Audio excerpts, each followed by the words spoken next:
writers, because we have to discuss and see how far we can go with it before we meet tomorrow again at the University of Dar es Salaam.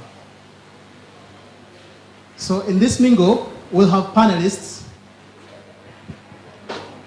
who are made of creatives from various African nationalities, irrespective of the residencies. The guys here, they're our panelists.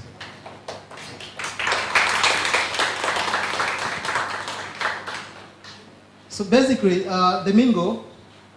this Mingle is an opportunity for interactive discussion on themes relevant to the African literary scene, and also it serves as a springboard for networking and capacity building.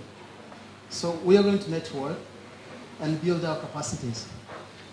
I think that sounds good, yeah? All right. So as how we know, the theme for this discussion today will be African literature as a vehicle for cultural renaissance. I think it's here. That's our theme today. And this is in line with goal number 16 of the African Union's 2063 agenda. So without wasting your time, as we see, we'll have 6 panelists and 1 moderator. I would like to introduce one after another, so we start our discussion. We have Charlotte Makala.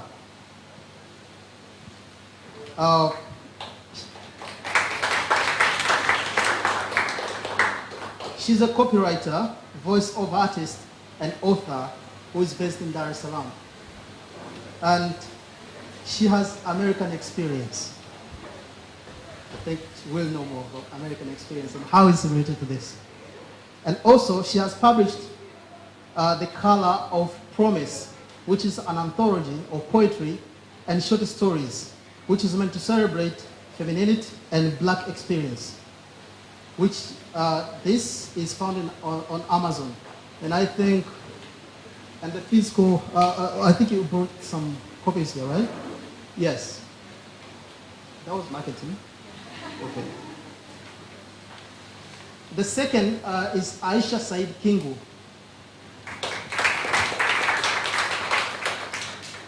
She's a lawyer and also a poetess who has recently launched her poetry book, Poetry Rebirth. It was launched in 2020. So I think some of us were lucky enough to have seen that and maybe bought and read, not just bought. Okay? So Aisha has managed to deliver her poems to different famous people, like His Excellency Dr. Jakaya Kikwete, His Excellency Vladimir Putin, the President of Russia, and the Queen of England, Elizabeth Alexandra. Is that amazing? It's really amazing. There is more about her, but because of time, I go to the third panelist, Malama Katurende.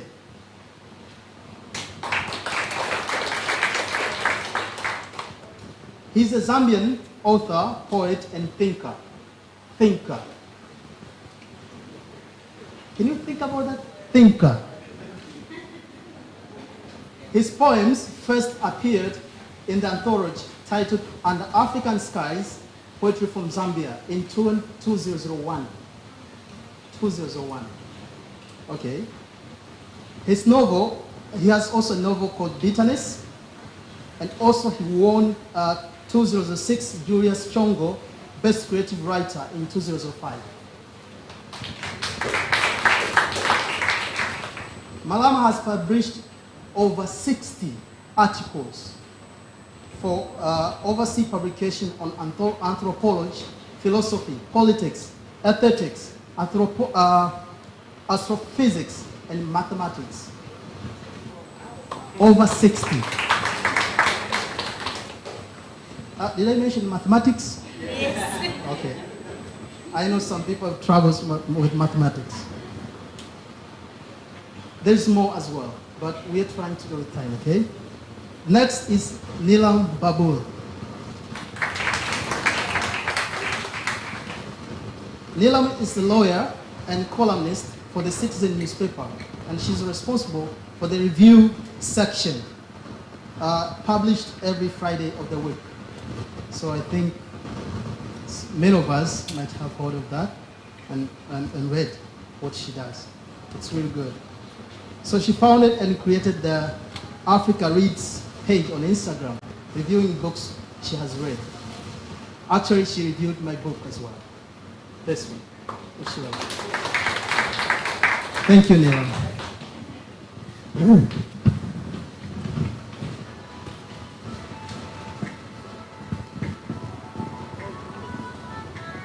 Sorry. Someone is lost there, and I don't know how to do it again. So we have another panelist who is Winula Kingamkono.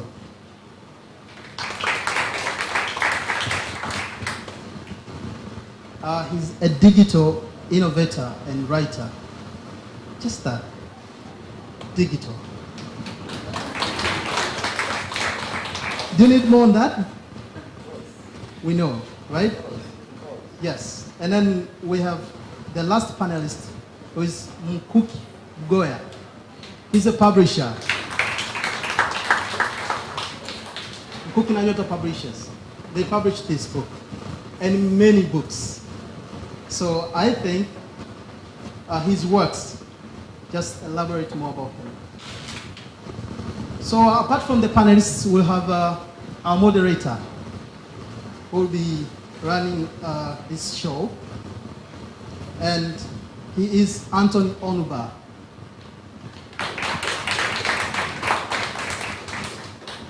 So Anton is a Nigerian writer, editor, and founder of Writers Space Africa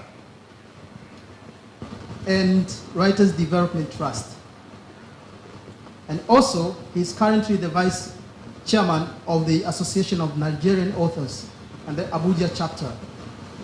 He has authored 7 books, including this, Amanda's Choir. 7 books. I couldn't carry them here because they're huge. So to save time, let me welcome the director of Alliance Française. So, yes, the name, you know, Good afternoon, everyone. Well, I'm very impressed. I'm Florent Valeur, the director of Alliance Française. And when I listen to all the bio and the story, yeah. So welcome, everyone. I'm very glad to host you today. And very welcome at Alliance Française. We have all started our cultural programming. You can have a look to a very nice exhibition downstairs from Safina Kimbotoka. No, I'm not saying it well. Kimbokota. And El Tayeb Dawel Bait, who is Sudanese. You can have a look. And after, and this evening we'll have also a really, really nice concert. It's an Italian singer with the music producer, and they were on residence in Zanzibar, so it's a house Tarab, like house music with Tarab music, and it's a very, very beautiful concert. I'm just very welcome to everyone, and thank you. Thank you.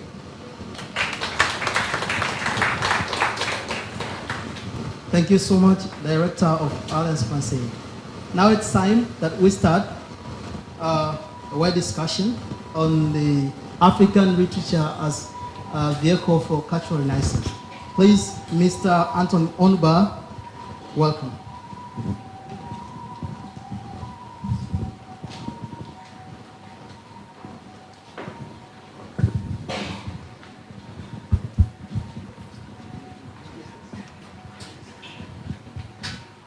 Good evening, everyone.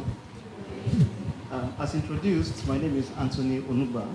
I'll be the moderator here for the next probably about 60, 70 minutes. Somebody whispered that it's too short the time, but I mean, we need to wrap up a bit and get ready for the big day tomorrow. So it's simple. What we do, this is the 4th edition of the Mingle. We started the Mingle in 2019. The first edition was in Kenya at Strathmore University. The second was also in Kenya. The third was last year in Zambia. Coincidentally at Alliance Française 2 in Zambia. And this is the 4th here. Next year we'll have the 5th, also with the African Writers Conference. So the essence, as explained already by Mbacha, is for us to discuss. There is no right or wrong answer. It's just perspective. Everything is perspective. Okay. Everything is perspective. So we just ask a few questions, they discuss, and then after that we open it up for questions from the audience. And then we call it a day. So are we ready? Okay. It's not a quiz anyway. So also to the panelists, unfortunately, I have to apologize. We have just one microphone. So if you want to speak, you just indicate the microphone will pass on to you. But the first question is going to be random. Of course, our theme is African literature as a vehicle for cultural renaissance. So I think the most important starting point is, what exactly is African literature? Because the debate has been on, is African literature written by Africans about anywhere, or literature written by anyone about Africa? What exactly is African literature? And from the bios, you can see that they're all experienced in different fields. I mean, Malama has been writing for probably over 2 decades, and all that. You know a lot of people here. So let's hear from them, from their perspective. What exactly is African literature? What do you think it is?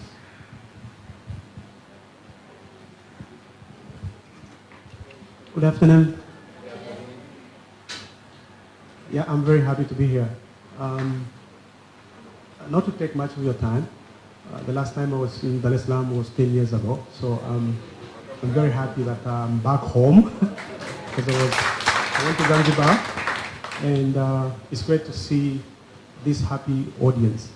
Now, Anthony, to discuss the theme, I take African literature as any creative writing that is produced by anybody about Africa, irrespective of who they are. We can have different examples of, for instance, American-born authors that might have lived and experienced African cultures and social spaces that would express those spaces. I think primarily has to be practiced by people who identify as Africans. It's a literature that preoccupies itself with narratives and experiences and identity of people of the African descent. Now, they could be in the diaspora outside Africa, they could be within Africa, but I think for it to be African literature, I think those are things that have to be part of the ingredients of that literature, because I think different people from different parts have different experiences and have a different way of dealing with those experiences and talking and writing and expressing those experiences. And I think those experiences being African, or that sort of condition being African, then I think it can only be articulated or expressed, you know, from an artistic point of view of an African. Yeah, so I think when we talk about literature as a whole, then we can open it up. But when we talk about American literature, Russian literature, I think then you kind of already sort of specified it to a kind of, yeah, thanks. Not very far from what I said, but I would also say that it's a collective of, you know, works that speak of African culture, the norms, you know, the lifestyle of the African people. It doesn't matter where they are, but as long as they speak or praise about their being, you know, from the time, we could see from the colonial time, you know, after what happened, all that stuff. So the artistic perspective or views that praises or elaborates or explains about the Africans is all that explains about the African literature. by the African authors. It doesn't matter where. I would take a broader perspective and say African literature would include both books written by African authors as well as those from other countries. I like to take a broader perspective because Africa is a large continent. I believe there is so much to learn about Africa, the vibrant culture, the norms, the community, the society itself. So I would prefer to take a broader perspective and say it includes everything, whether it's someone in another country writing about Africa or whether it's Africans writing about Africa.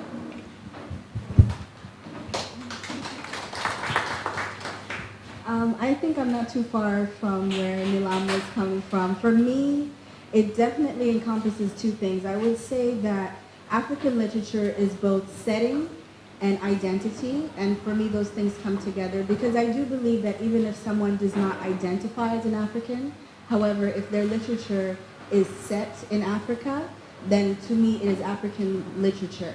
And then again, vice versa, if someone identifies as an African, however their setting may not be in Africa, then I still consider that African literature because of how they identify themselves. So that's where I stand with that.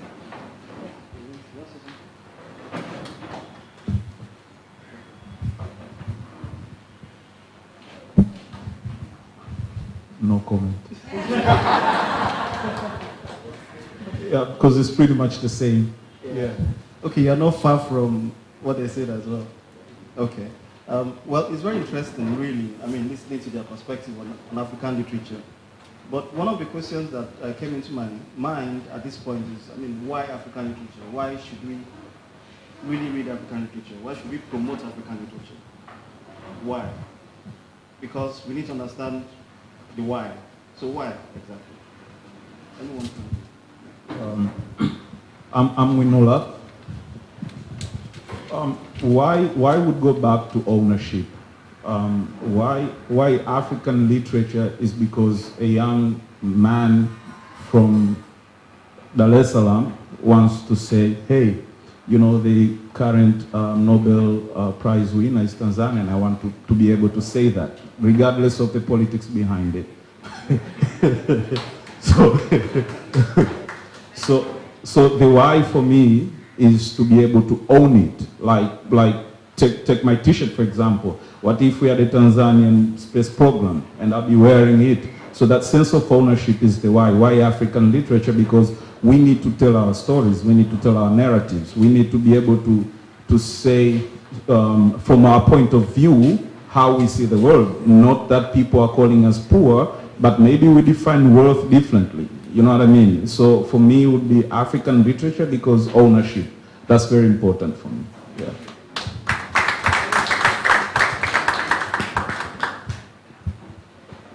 Yeah, one of my next books that I'm publishing next year is titled No Other Land. It is a novel based on my life as an artist for the last 2 decades. It is essentially about expressing myself, not as a creative writer, but as a person who is engaged in sculptures, like sculptures, you know. Yeah. So I have studied sculptures for the last 6 years or 7 years or so.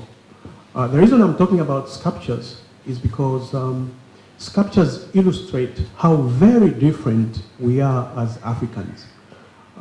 Every individual or every society evolves over time, and they create their own values and their systems and their mindsets and the way they think.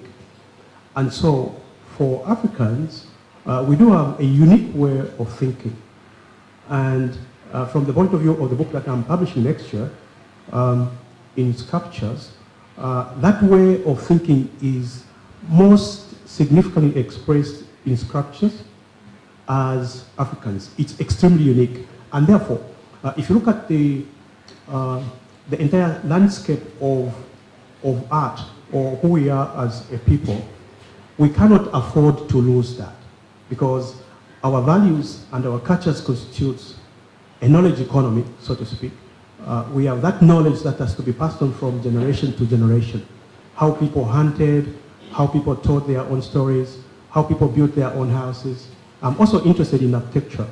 I was reading the other day about some Germans who are trying to use architectural designs of Africans into modern architectural design.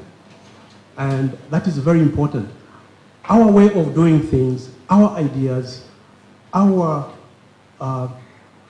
culture in terms of mathematics, physics, and everything is of extreme value, not just to us, but to the future generations. And so this is why African culture matters, because it's within the scope and the depth of African culture that we can get something out and pass it on. Lastly, on this score, I'm also publishing another book titled Thorns in My Heart. This is based on Zambian myths or mythologies about love. I'm not just going to retell those stories, old stories about love, but I'm going to recreate them a bit more like mythical Greek stories, you know, like you weave them and try to use a bit of some physics, some mathematics to come up with something which is totally new, but not so different from something that my people who are Zambian or my tribe, who are Bemba, have experienced in the past. So this is what I would like to pass on to a generation of Zambians and also a generation of Africans who will read my books. So it's very important as Africans to dig into our past, get the culture, and use that culture to create other forms of art or other things. Thank you. Okay, no, just hold the mic a little. We'll get back to you, but just on that question. Right. When you talked about our way of thinking, does it restrict us in any way? The reason is because there are lots of people who have refused to accept Afrofuturism as part of African literature. So if you write about going back in time, flying to space, superheroes, blah, blah, blah, a lot of people still say, no, this is not African literature. So does it restrict us in any way?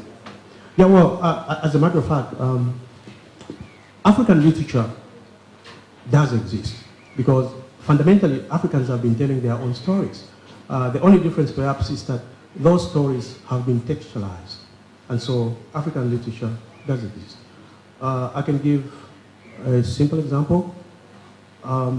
In the northwestern part of my country, Zambia, there are tribal groupings called the Lovale Lunda, who told stories that are called Sona or Lisona. Lisona are a way of expressing stories in terms of identities. Like I was looking at this, like flowers or like images multiplying themselves indefinitely, forwards and backwards.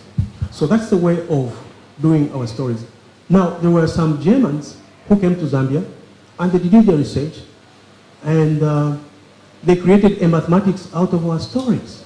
And that mathematics has been applied to computer programming.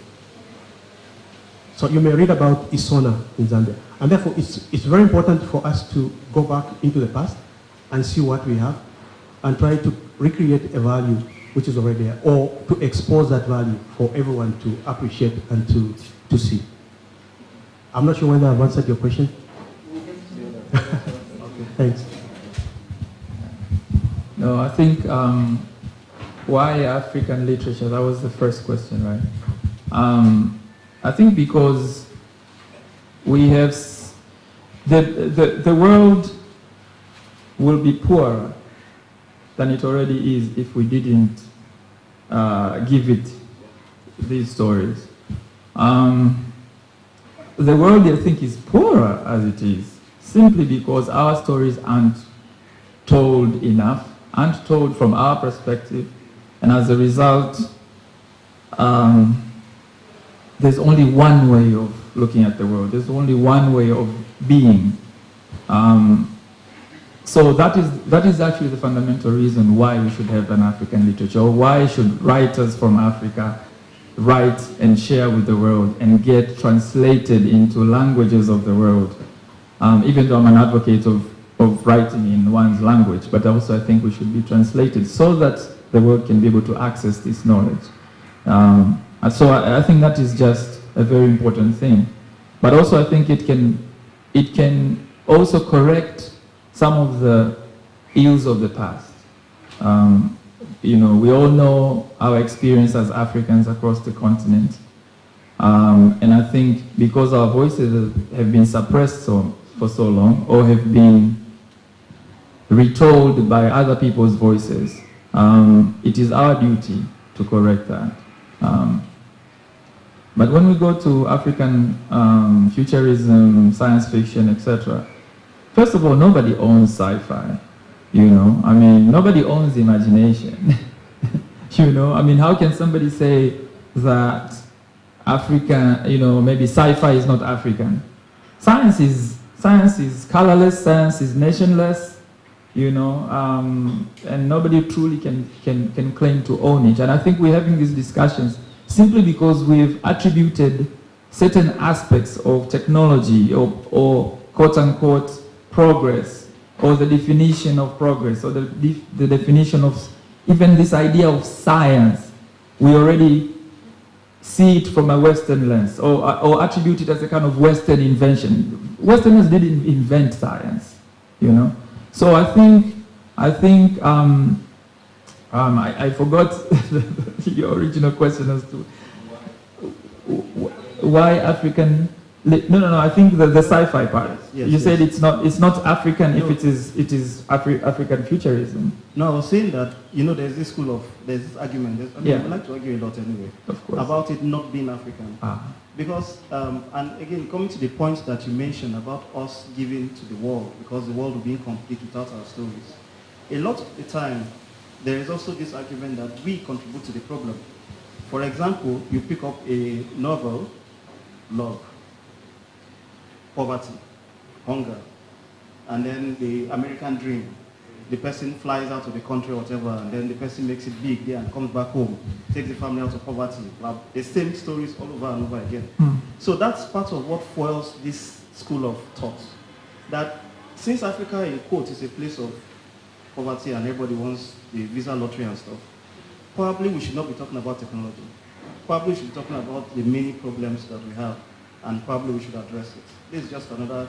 Okay, I think, so you're saying that all writers should be preoccupied with maybe decolonization, no, not your, it may not be your opinion, maybe not your opinion, but you're saying this argument basically says we should be preoccupied, less preoccupied with correcting the past, yeah, before we start imagining the future. First of all, I mean, any artist in here doesn't want to be told what to do. If you're an artist, you don't want to be told what to write and what not to write. You know, that's nobody's job but yours. But I think it continues this idea that we're kind of stuck. We are a fluid people. We are a fluid culture. We are an evolving culture, and we're dealing with contemporary issues, and we're dealing with future issues, just like every other culture does. So to sit there and tell somebody to not write about, or to not imagine a future and sort of edit black people or African people out of the future, I mean, where does that even begin? Are you saying we shouldn't imagine ourselves in this idea of a future? You know, so I think it raises all these other issues as well. But yeah, I mean, my position is, I mean, if you're a writer, just write whatever moves you or burns your heart, you know. Yeah. So Aisha. Okay, as for me, why African culture? I think I would refer the question generally to why art.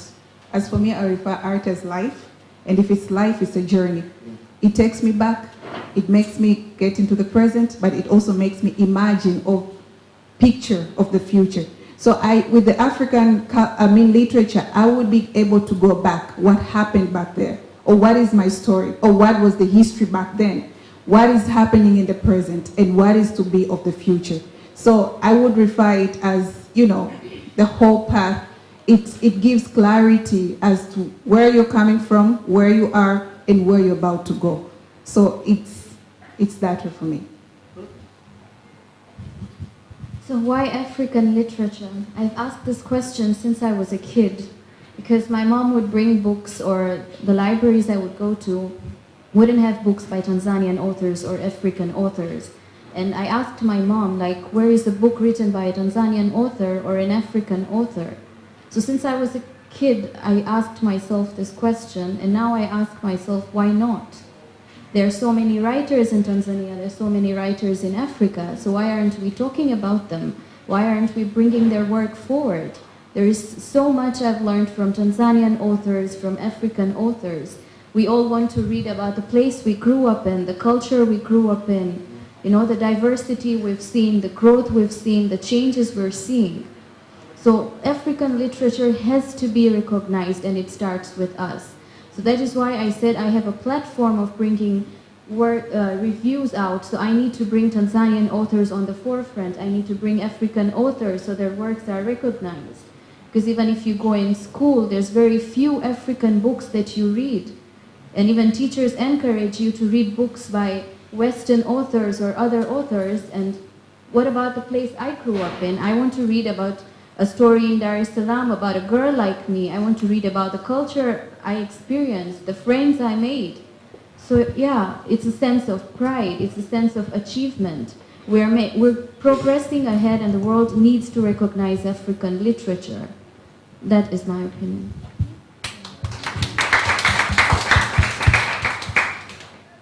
So to answer the question why, I'm very much a believer of the power of voices. So I believe that everybody in here has their own individual perspective of the world. So when it comes to how we see the world, I feel like that should also be reflected in the things that we read and what we're seeing, just like what you talked about, Nilam, just like the world. We should also have the world that we perceive be reflected back. And I feel also that at this time with there's an equal playing field with the internet right now, where people who didn't have platforms before can create one of their own. So this, for me, is a big, reason for why not you have a platform. Before, maybe you didn't have platforms like Instagram, Facebook, social media to just publish your work freely.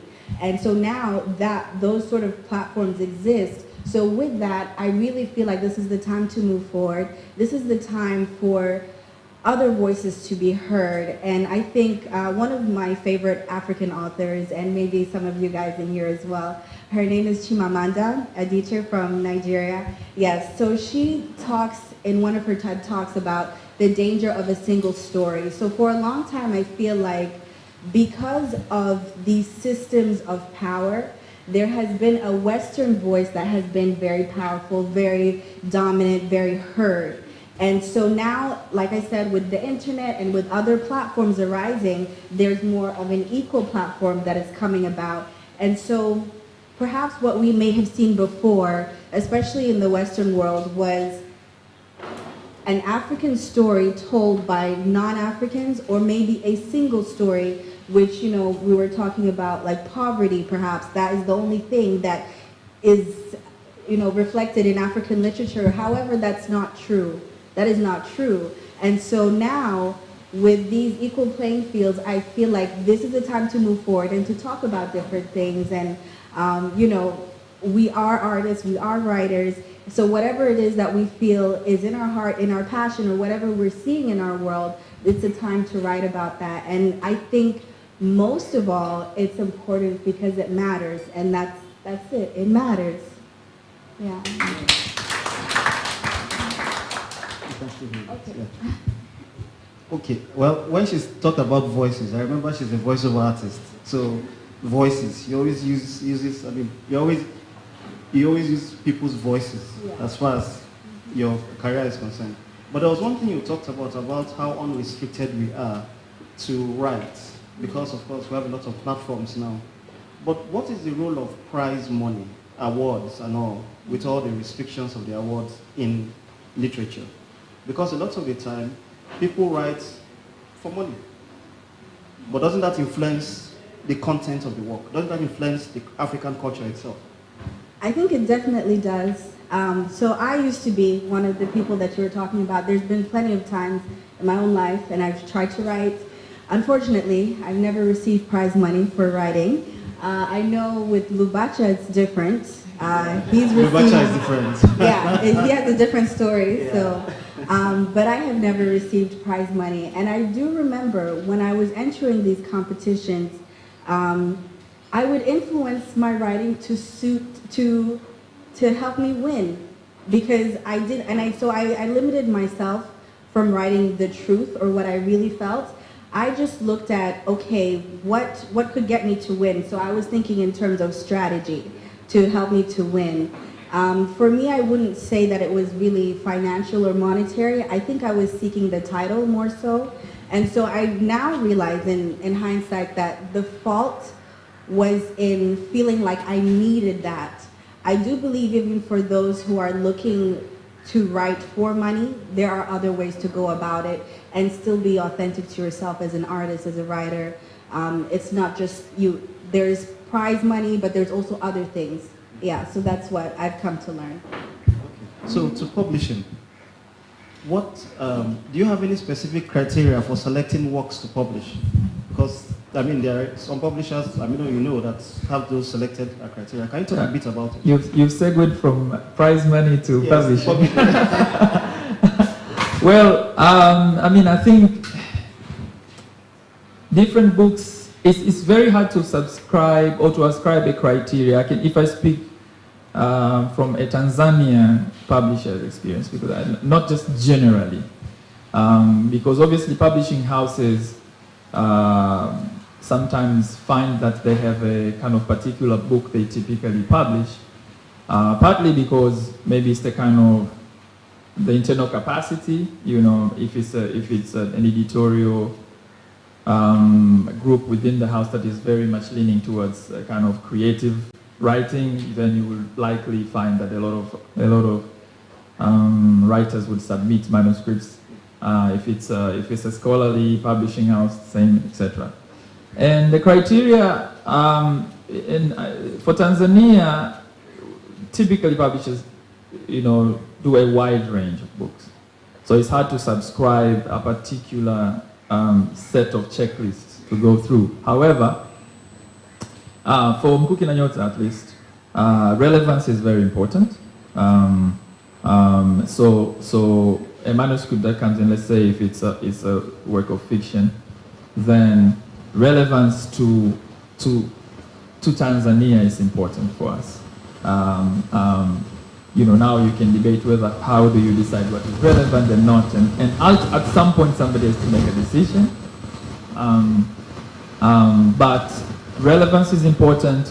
Craft is very, very important. So basically the talent, the quality of writing, you know, the clarity of the voice that's within the, you know, the author's voice or the character's voice, etc.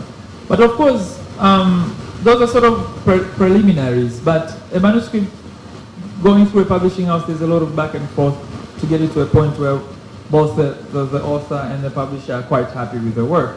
But I think also an often overlooked, and maybe we don't like to talk about it, but I think a publisher can probably say it, is that, does this book have an audience, right? And also, ideally, you know, from just purely a survival reason, does this have an audience that is willing to buy that work? You know, because ultimately at some point somebody will have to pay for that book to be in people's hands. You know, whether it's in digital format or in print format. So that is also an important criteria. Is this something we can confidently market, and hopefully that investment can somewhat be recouped? You know, for both our sakes, the author and the publisher. So those are sort of the general, I think, things that will, you know, publishers will look at. Yeah. So let me comment a little bit on this prize question.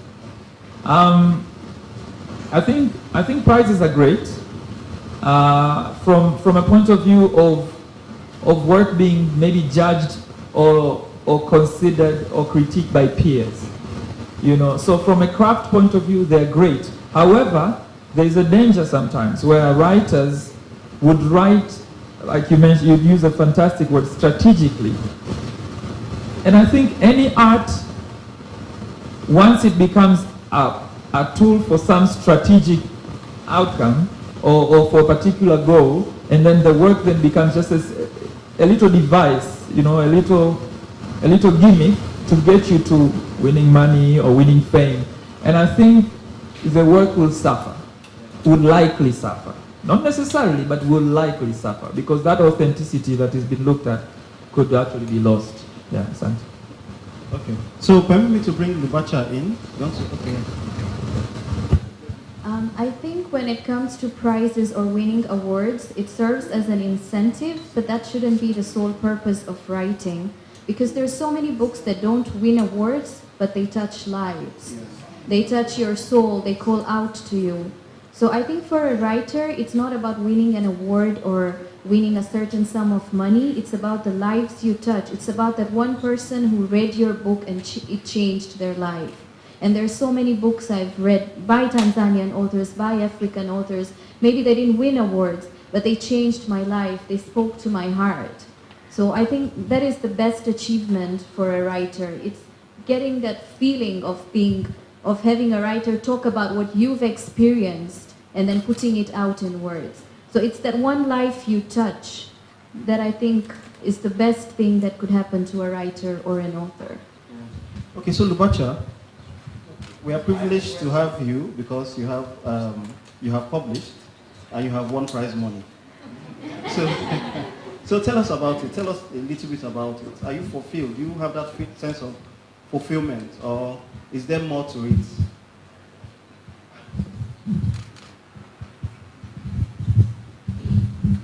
Okay.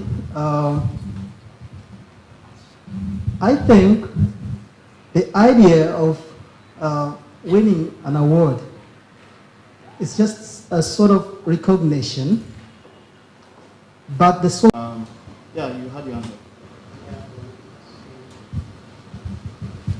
Yeah, I just wanted to share the Zambian experience, my collection of poetry in Under the African Skies in 2003. Actually, I didn't win anything. There were no royalties, absolutely nothing. And then 2 years later, I was lucky. My novel Bitterness was accepted by three publishers in South Africa and the UK and America, but I went with the American. The following year, I won an award. That was awesome because they gave me some money. But for Bitterness, it took me 7 years to write the book. And during that time, I sacrificed everything because I was doing my third year at the University of Zambia. So because I was split between writing the novel and also class. So I asked the Senate to give me permission to go and finish my book and then come back and continue with my studies. They said no at first, but after a lot of pressing, they agreed and they gave me permission. So I went away for about 5 years. Having only gone as far as the third year, I completed my book. I knew it was a very important book, but at no time did I think that I was going to win money out of the book. I think I just wanted to tell an important story that would affect Zambians and Africans. And after I'd finished my book, I went back to the university. They accepted me back. I finished my studies. And 1 year later, of course, I won this award. And my book has been used in American universities as a textbook. And so, but what has happened is that this book, I never thought of money. Well, when I write, I don't think of money. I just write what I like. But it's the consequence of work, the value of when you do some good work, people appreciate and people are willing to pay for it. But not because I wanted money out of it. I don't think about it. So I get, every so often I get royalties for my books, and that's a good thing. But kids or young people that I'm mentoring in my country, I tell them, if you really want to become a writer, don't become a writer because you want to make money, because you are not likely going to make money. But maybe you might make networks. I've gone to different continents because of my books. I never thought that I would go to Latin America, go to Brazil, but I was invited. They paid for everything. They lodged me in a very posh hotel. And this particular trip, I didn't pay anything. There were some other people who paid for it. So that's awesome, you know. But it's a bonus because you've written something that people appreciate for what it is. So That's my experience. I think that listening to his story, listening to everything that has been said, one thing for me is clear, right, because you have a story to tell. So you write, of course money is important, yes, but you still write first before the money comes. And then there are a lot of people who are able to go far with their literature. There are a lot of people who, just that story, that thing that they have, can take them very, very far. And then to end this all, we talk about culture. How much of our culture should be in literature? Should we deliberately write about cultural places because we want to sell our culture? Or should we just write, just write and maybe include one or two things? Maybe the pots, the way people cook, or the way people raise kids or something. What do you think about how we should write our culture in literature?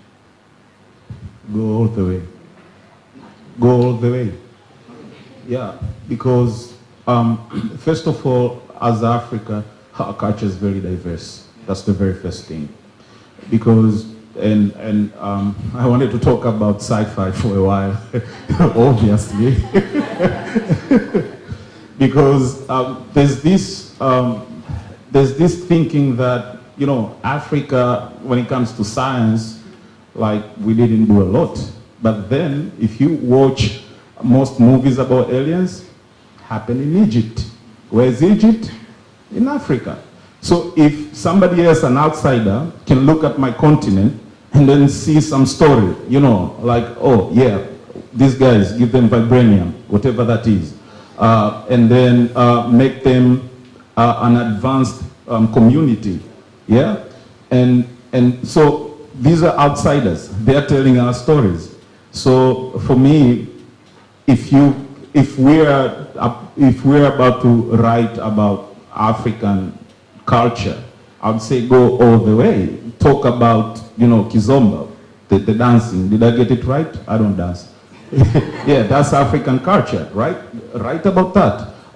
We have so many ways, or like if you look at Rwanda, for example, I saw pictures on how the men are cutting their hair. It's so cool. Let's write about that, all of that. There's so many other things. Our music is very powerful. This is our culture. Part of it is a way of life. So for me, going back to the first point about science fiction and culture, we have a lot. We have so many stories. I'll give you one example. Anybody familiar with Shingwengwe? You know them? Masala Kulangwa? Anybody? Yeah? These are Sukuma stories. I heard them when I was growing up. This is mythology. Shingwengwe is Hulk. No, if you think about it, when you read it, Shingwengwe, this very powerful creature that existed in Sukuma, like, back in the day in Sukuma, like he stepped on a rock, he left a mark on a rock. This is Hulk. So it's just how we are packaging our stories. Masala Kulango is a mythology about a monster. If our kids can consume Harry Potter, why not Masala Kulango? So let's write about these stories. So, and I don't have a kid. I don't know why I said our kids. That's the futuristic stuff, yeah? But going back on a serious note, all these stories, because it's really about how you package your stories, but because, if I ask a question, is witchcraft good? Is witchcraft good? Yeah. Really? You're Nigerian.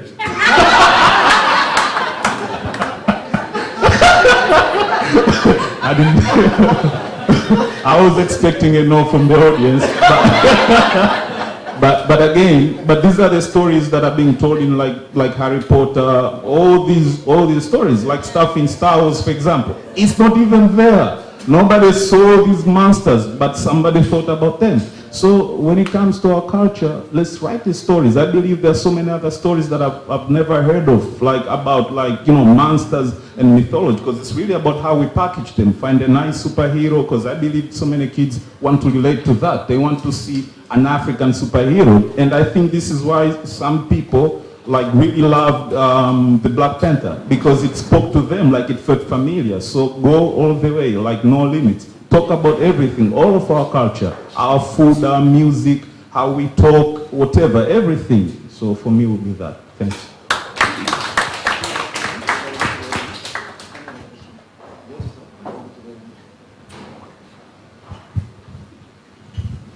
I believe we should write about anything and everything that we can.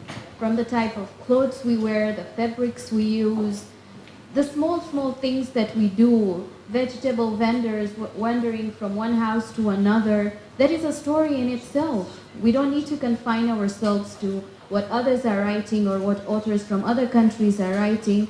We need to go all the way and write about anything and everything. But I also think that whenever an African author puts something down, there is an identity. You can always tell that, you know, there is something about this. So it cannot, maybe sometimes it cannot go to the words, but probably the cover. There must be something that identifies that this is from home. Yeah. I wanted to add to Aisha's point. I feel like whether we choose to write about it or not, it will come out.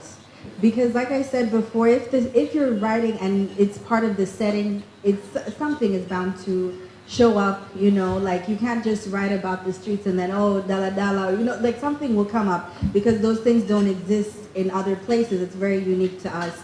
And then as well with identity, there's times when I've written things, not yet published, but anyways, you know, there's things that come up, like for example, sucking of the teeth. Like, you know, when someone's angry and you're like, that is us.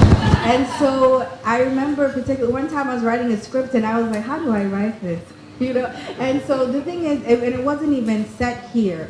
So my point is that it will come up. It will come up whether we want to or not. And then you were talking about if we should sell our culture.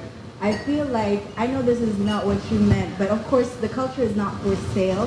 However, it will come up. That's what I strongly believe, that it will come up because it's part of your identity or something about the setting is going to be so unique to this part of the world that it's bound to arise and people will understand, ah, this is from Africa, ah, this is an African writer. Yeah.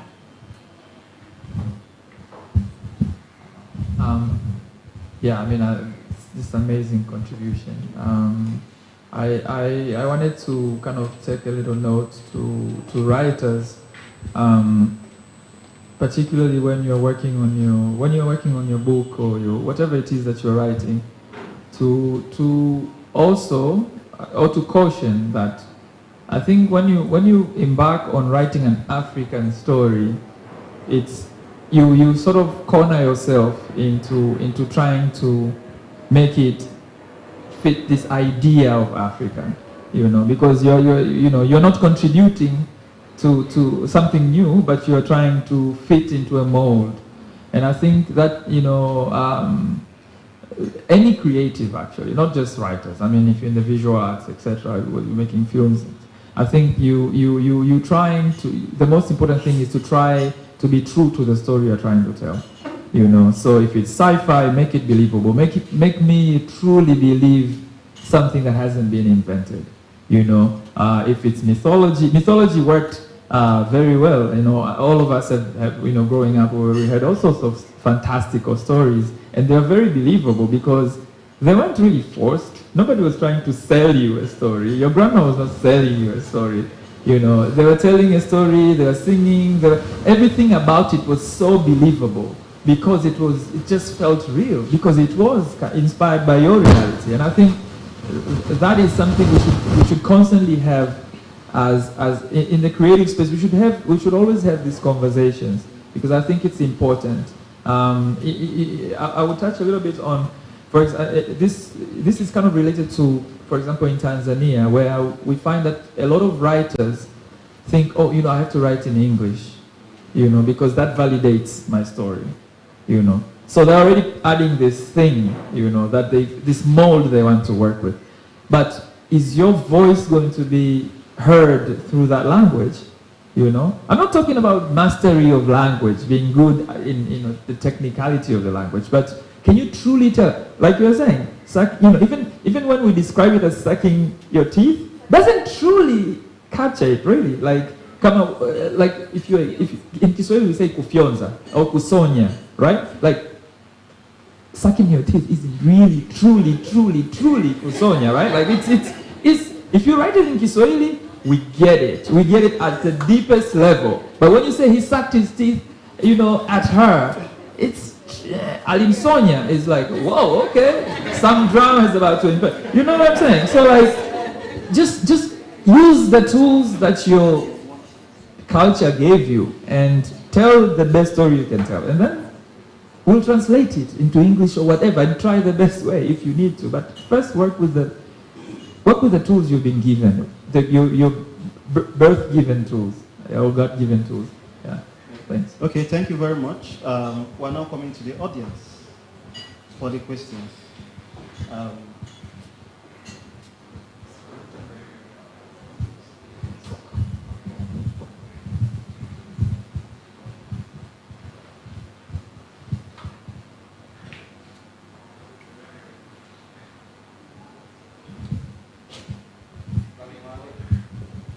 Thank you. Well, good evening, everyone. Thank you very much for the contribution. Should I stand up? I don't think it's a classroom because the discussant and the panelists are all seated down. I have an issue with the title of African literature. However, the panelists did a good job to pull me out of that thought. And I think it's important, as Mkuki put it very relevant, there's no translation that comes out into English into the Kiswahili context. Kusonya, kungonga. We cannot translate that. It's impossible. And the art of work that is superior to compared to what?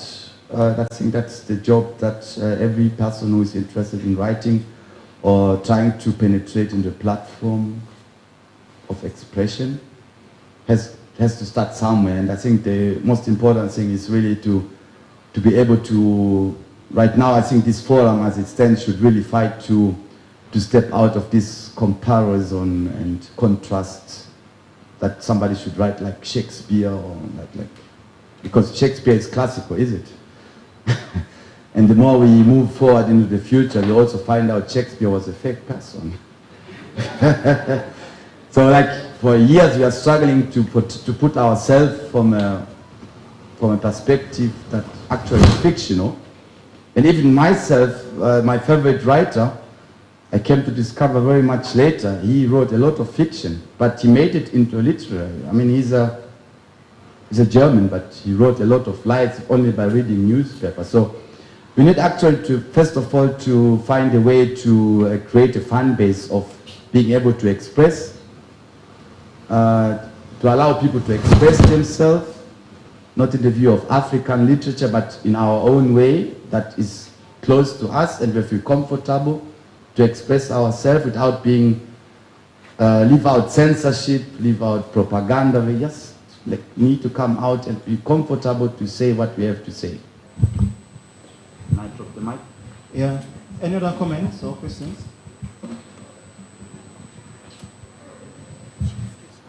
Thank you very much to the panelists. Very interesting talk, but I have to go back to the money part. I feel like it was glazed over. Like, shouldn't writers also eat? I mean, if we just write because we have a story to tell, there has to be a value in it. So whether it's from the community or from somebody else, there has to be some value to it. But if we as writers think, I don't know, try to say something like, oh, you know, we have to write because we have a story, not because of money. We have to get paid too. I don't want this starvation thing to get into the next generation. Like, we struggle so much to be valued as writers for our work. People expect us to do something for exposure, for nonsense. But how are we supposed to live as writers? And I want to hear from you guys in the panel more about money, because I felt like we just sort of like, you know, passed it through, but we really, we need the money. If you want to see my face, this is the face of a writer who really wants to get paid.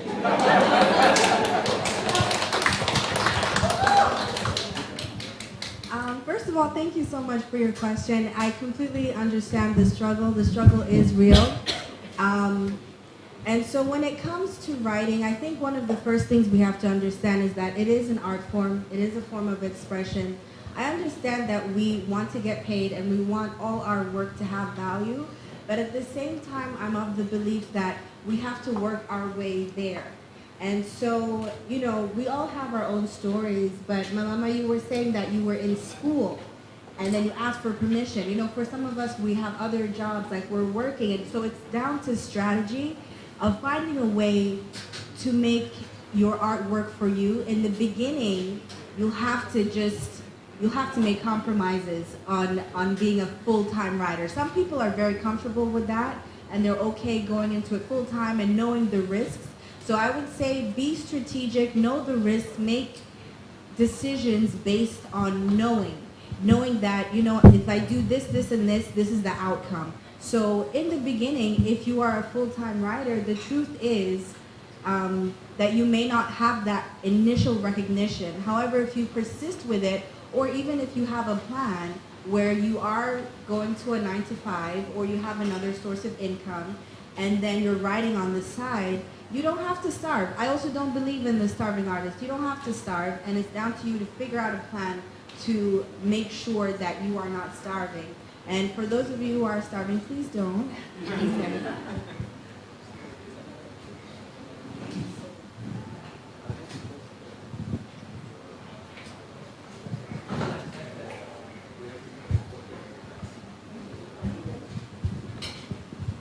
Good evening. Maybe can I share my experience? Sure. Yeah, I think that the question that you raised about money is very critical because everyone needs to survive. You have to pay for bills, accommodation, for clothing, for putting food on your table. I last stopped working formally for the ministry because I'm a teacher by profession, mathematics. That was in 2003.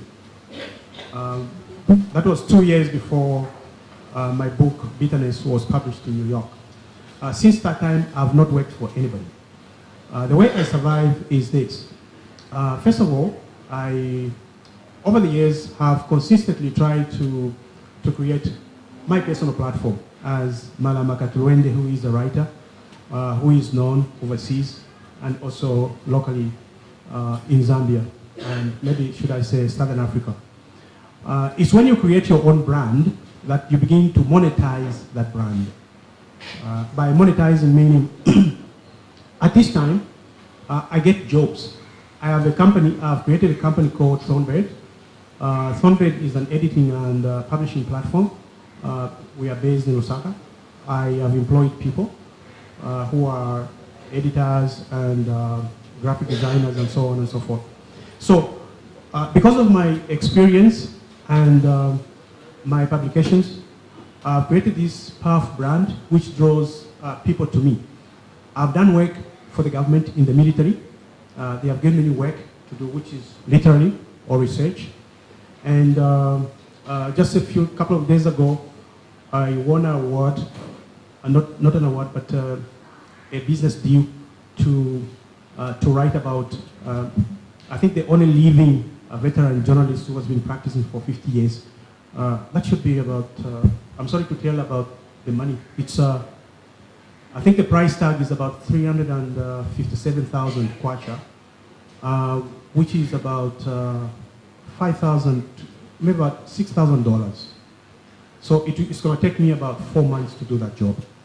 I have different kinds of jobs. People give me work based on my brand. So to answer your question specifically, first of all, create yourself. Create yourself as that author. At the beginning, it's going to be hard, very, very hard.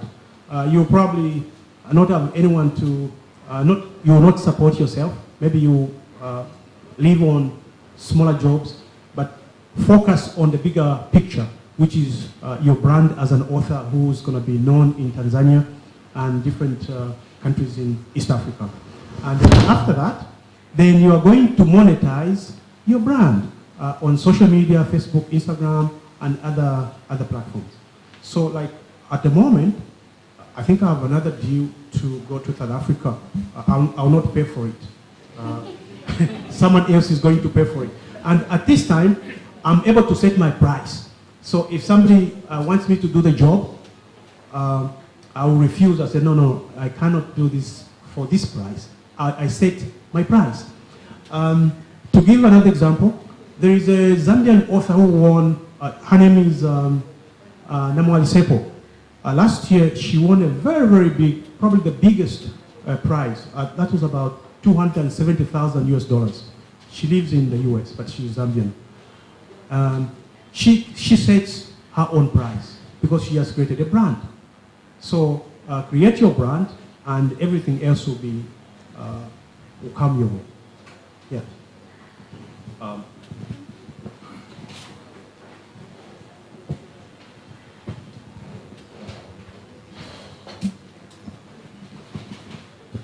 Yeah. Can you hear me?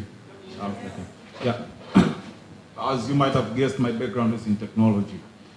So this is just an advice, yeah? Use tech. It's, how do I put it?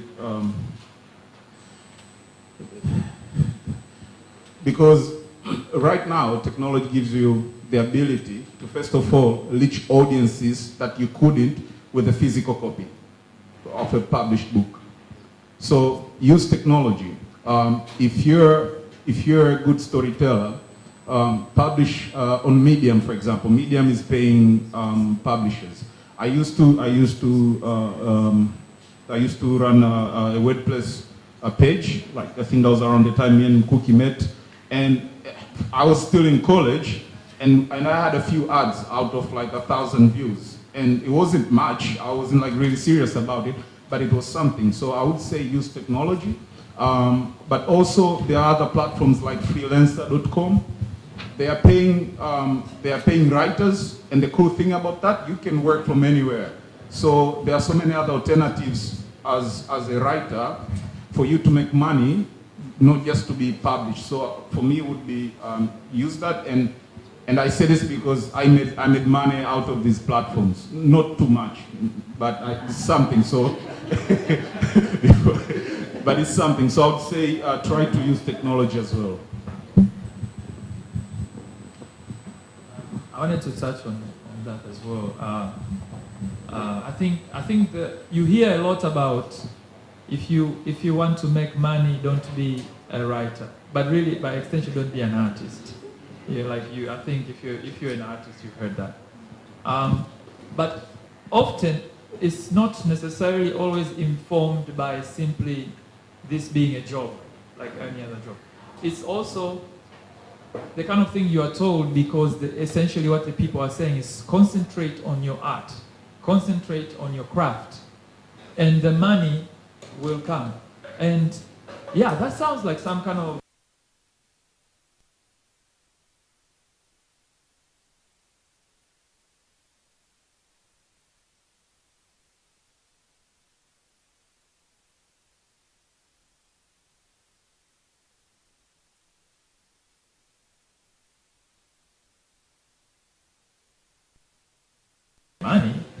but I'm saying he didn't reach this level, of success in terms of sort of international recognition, etc. And there's so many other writers, even there's some local writers as well with the same trajectory, and other artists for that matter. So you can be lucky, yes, you can make money on your first piece, on your first book, you can make money on a self-published book. There have been books which were self-published and then they were picked up by traditional publishers and just had massive distribution, and even I think Harry Potter is a good example of books that didn't really quite hit it in the beginning. So I think if you're an artist, your major preoccupation, I think, and here I'm speaking as a creative, not really as a publisher. If you're an artist, you should first and foremost put your energies on your craft, yeah, and then use that use that work to then create the kind of value you think that work has. And demand that value, yes. But also be prepared for disappointments if people don't see that value. I think being an artist, part of it is also accepting that not everybody is ready for your greatness. right? You know, not everybody is gonna, you know, so you have to also be able to accept that. You know, rejection and all of these things are part of being a creative. And I think you have to be able to balance the two aside. So we're taking one more question. After that, remember this is a mingle. You can mingle afterwards. Yeah, just one more question and then Lubacha will come back here. Yeah. Thank you and congratulations to all of you on your remarkable careers, achievements. I am just starting out in terms of, I have started sharing my writing. It's been 2-3 years that I started doing that and I've been getting encouragement. I have a problem though, because I tend towards protest writing.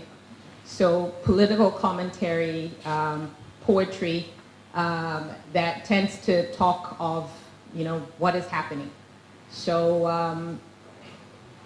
I get a lot of requests from concerned people to censor myself. Please, please, please, we still live in this country, etc., etc. Can you not?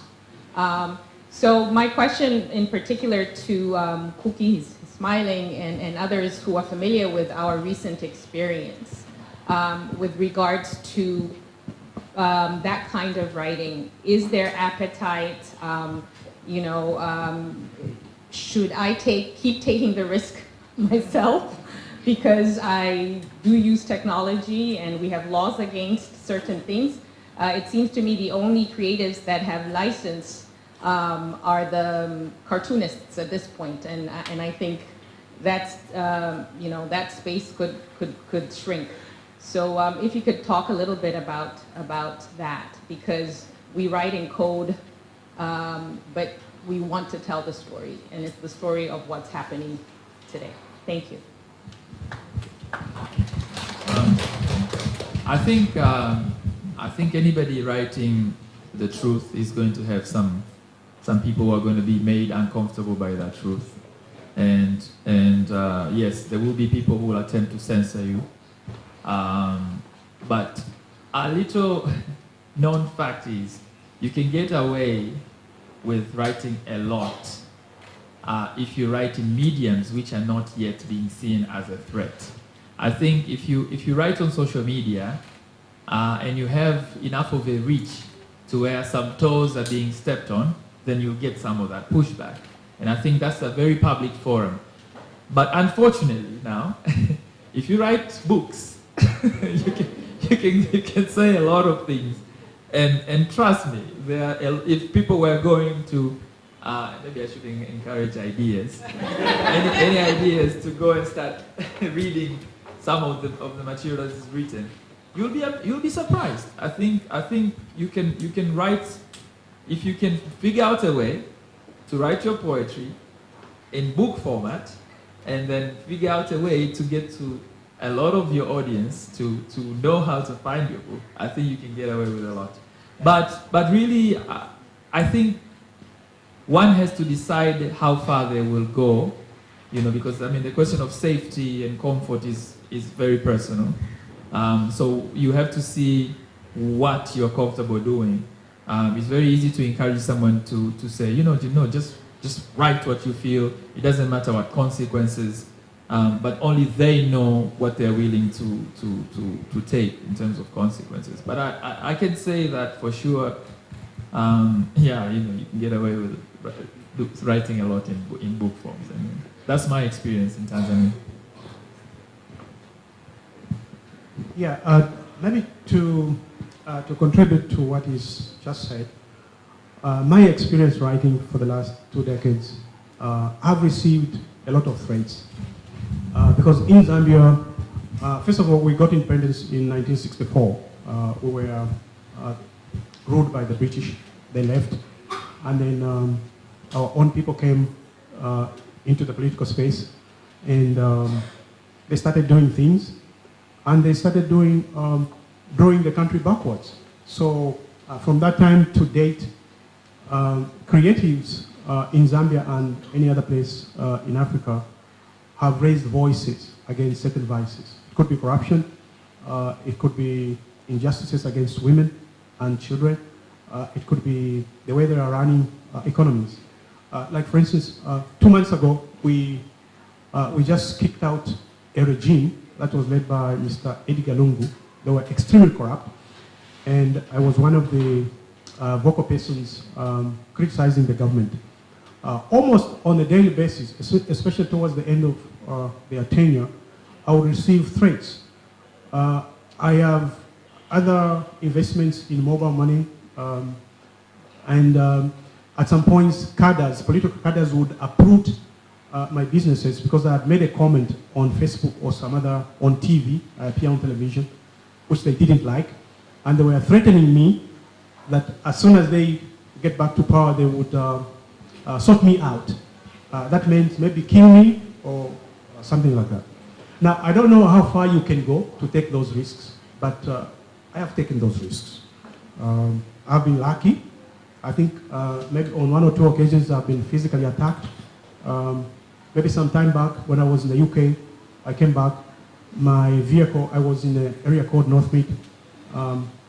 Some political cadres wanted to burn it because they said, you are too talkative, you are an enemy of the state.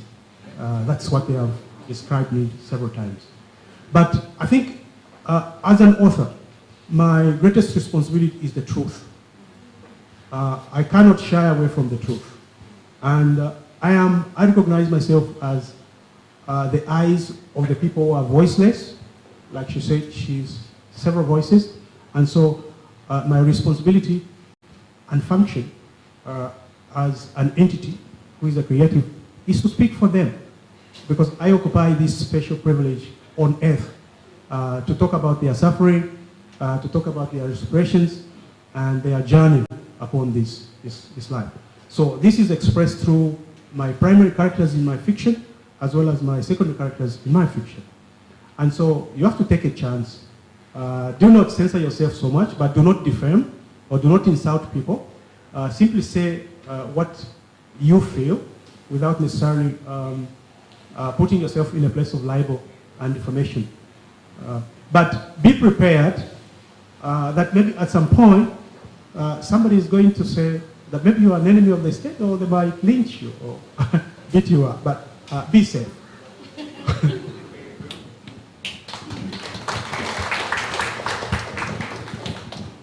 Okay, unfortunately we have to end this now. We have snacks at the back. Before that, I want to brag a little, just a little. So, you remember he mentioned the author that won the 200 and something thousand naira prize money. So last year, we were in Zambia when she won. Yes. In fact, the announcement came when we were in Zambia. This year, we were in Dar. The announcement came for the Nobel Prize. Yeah, so invite me next year. Okay, so I want to particularly thank the sponsors. Our sponsors are good. I can see Mary Royal here. I think there were a few others around too. Thank you very much. All this is possible because of you. And there are lots of people watching this all over the continent because we're live streaming. It's all thanks to our sponsors, our partners, and all of you here. Thank you very much for coming. This is not the end. You are going to mingle. Yes, but before you mingle, we would like our sponsors and the panelists to go for tea first, then they can come back and then every other person will follow. Please don't go. Just make noise a little, talk about activism, money, culture, anything. Just say anything. Collect phone numbers, email addresses, whatever it is. Just let's build this network. Because if we don't, nobody else will build it for us, and that's the truth. Finally, tomorrow our program is at the University of Dar at the new library hall. We're starting at 8:30 with a reception. All those handsome and beautiful faces will be there. And somebody from Uganda is looking at somebody's face there, but tomorrow we'll find out if she can approach him. So thank you very much. Our sponsors and panelists, please, you go for tea. Yeah. Thank you.